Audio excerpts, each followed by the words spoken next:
छात्र नेता और इनकलाब मंच के प्रवक्ता उस्मान हादी का आज ढाका में उसे सुपुर्द खाक किया जाएगा। हादी के जनाजे में मोहम्मद यूनुस भी शामिल होंगे। हादी को लेकर बांग्लादेश की अंतरिम सरकार ने एक दिन के राष्ट्रीय शोक का भी ऐलान किया। जनाजे को देखते हुए सुरक्षा के पुख्ता इंतजाम भी किए गए हैं। बांग्लादेशी मीडिया रिपोर्ट्स की माने तो ढाका यूनिवर्सिटी कैंपस में हादी का शव दफनाया जाएगा। वहीं हादी की मौत को लेकर मचे बवाल को लेकर शेख हसीना और उनकी पार्टी पर आरोप लग रहे हैं। बांग्लादेश में हिंसाजनी का दौर जारी है। आज हादी को सुपुर्दे खाक किया जाएगा।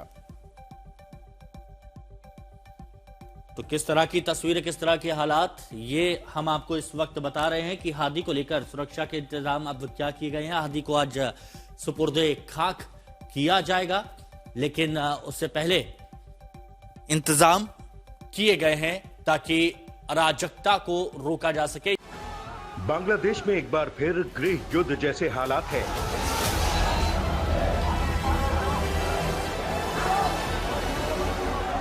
छात्र नेता उस्मान हादी की हत्या को लेकर नहीं थम रही हिंसा।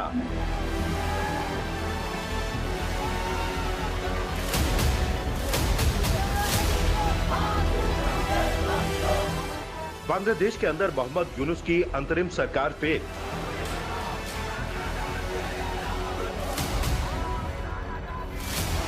उस्मान हादी के लिए बांग्लादेश में एक दिन का राष्ट्रीय शोक।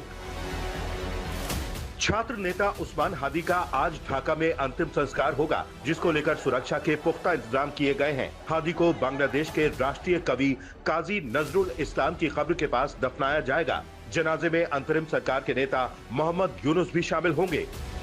12 दिसंबर को उस्मान हादी को ढाका के पुराना पलटन इलाके में गोली मारी गई थी। तब से लेकर आज तक बांग्लादेश में हिंसा, तोड़फोड़, आगजनी थमने का नाम नहीं ले रही है। ये सिर्फ एक हत्या नहीं है, बल्कि अगस्त 2024 के बाद से वहां सुलग रहे गुस्से का ज्वालामुखी है, जो अब फट पड़ा है। मोहम्मद यूनुस की अंतरिम सरकार हालात को संभालने में लाचार और बेबस नजर आ रही है। बांग्लादेश की सड़कों पर कट्टरपंथियों का राज है और कानून का डर किसी को भी नहीं है। कट्टरपंथी फिर से सड़क पर आतंक मचा रहे हैं। कट्टरपंथियों के हुजूम मजहबी नारेबाजी करते हुए हंगामा कर रहे हैं। पत्रकारों को बुरी तरह से पीटा गया है। शेख मुजीबुर रहमान के आवास को तोड़ा गया। शेख हसीना की पार्टी का दफ्तर जला दिया गया और ईश निंदा यानी धर्म के अपमान के नाम पर हिंदुओं को निशाना बनाया जा रहा है। ये पूरा हंगामा इनकलाब मंच के प्रवक्ता और छात्र नेता उस्मान हादी की हत्या के बाद हो रहा है। शेख हसीना के विरोधी नेता थे उस्मान हादी। तख्ता पलट के दौरान छात्र आंदोलन के प्रमुख नेताओं में से एक था हादी। 12 दिसंबर को चुनाव प्रचार के दौरान सिर में गोली मारी गई थी, जिसके बाद उसे इलाज के लिए सिंगापुर ले जाया गया, जहां 6 दिन बाद उसकी मौत हो गई। हादी की मौत की खबर जैसे ही बांग्लादेश पहुंची, हालात और भी बदतर हो गए। बांग्लादेश की सड़कों पर कट्टरपंथियों की भीड़ उतर आई। सब कुछ जला दिया गया। कट्टरपंथी जमात को यूनुस सरकार का समर्थन हासिल है। आज तक ब्यूरो। तो बांग्लादेश में किस तरह के हालात है ये तो आप समझ ही गए हैं। हमारे साथ कुछ मेहमान जुड़े, उनसे हम आपको मिलवाते हैं। सलाउद्दीन शोएब चौधरी बांग्लादेशी पत्रकार हमारे साथ में जुड़े हुए हैं। हमारे साथ में सुमित चौधरी भी है हमारे सहयोगी, और इंद्रजीत कुंडू भी कोलकाता से हमारे सहयोगी हमारे साथ में जुड़े हुए हैं। लेकिन सबसे पहले सलाउद्दीन शोएब चौधरी साहब, क्योंकि आप बांग्लादेशी पत्रकार हैं और बांग्लादेश में हमने देखा कि मीडिया हाउस पर भी किस तरह से हमला हुआ, लेकिन बांग्लादेश की मीडिया ने कहा है न डरेंगे न झुकेंगे। इंद्रजीत भी हमारे साथ में जुड़े हुए हैं। इंद्रजीत, ये हमने देखा कि बांग्लादेश में किस तरह से हिंदुओं को अब निशाना बनाया गया है और अब वहां टारगेट किया जा रहा है। कुछ महीनों पहले भी हमने देखा था, वही तस्वीर देखने को मिली थी और ये बहुत चिंता की बात है।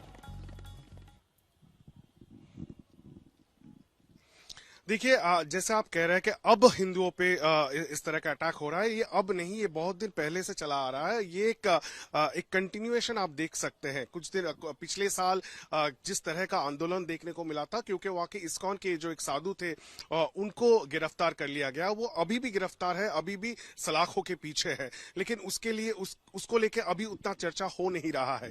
लेकिन अभी फिर से आप देखिए जिस तरह से ये इन शख्स को मायमनसिंह में पीटा गया, उनके खिलाफ ये आरोप लगाया गया कि ब्लास्फेमी का आरोप था, और उसके बाद पुलिस जब उनको हिरासत में ले लिया था, ये हमें पता चल रहा है, पुलिस के हिरासत से छुड़ा के जो लोग हैं, जो मॉब है, उनको बाहर लेके गए फैक्ट्री प्रेमाइसेस से और उनको पीटा गया, उसको मारा गया और उसके बाद लटका के उसको जला दिया गया।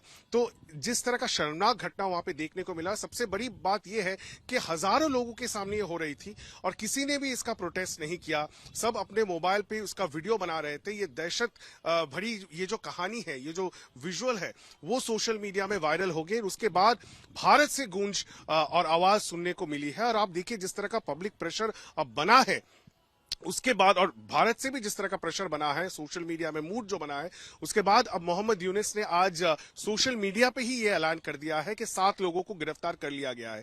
हालांकि जब ये घटना हुई परसों रात को, तब से 24 घंटे बीत गए, उसके बाद पुलिस एक्शन पुलिस को समय लग गया एक्शन लेने के लिए। इंद्रजीत, तो आपको कुछ देर के लिए रुकूंगा।